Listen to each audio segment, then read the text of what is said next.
guys, I'm gonna be teaching you how to do the Die With A Smile guitar one, like the easy one. So first, you gotta learn the strumming. The strum is Pahinga ka muna pa.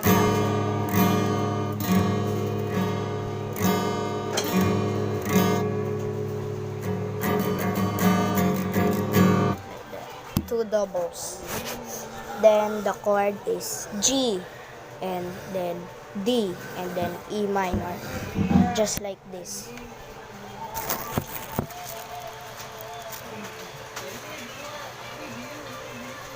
G, D, and then E minor. G is 6-5-1,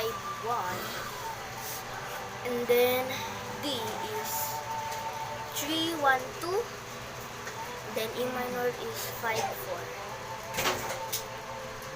Then the strumming is down, down, up, down, down, up, down, up. Then continue to the down, down.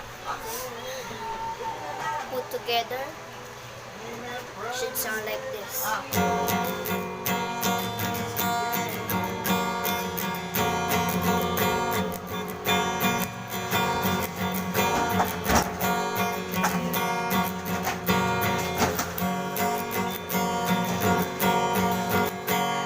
Then just sing the whole song and then figure it out. Thanks for listening.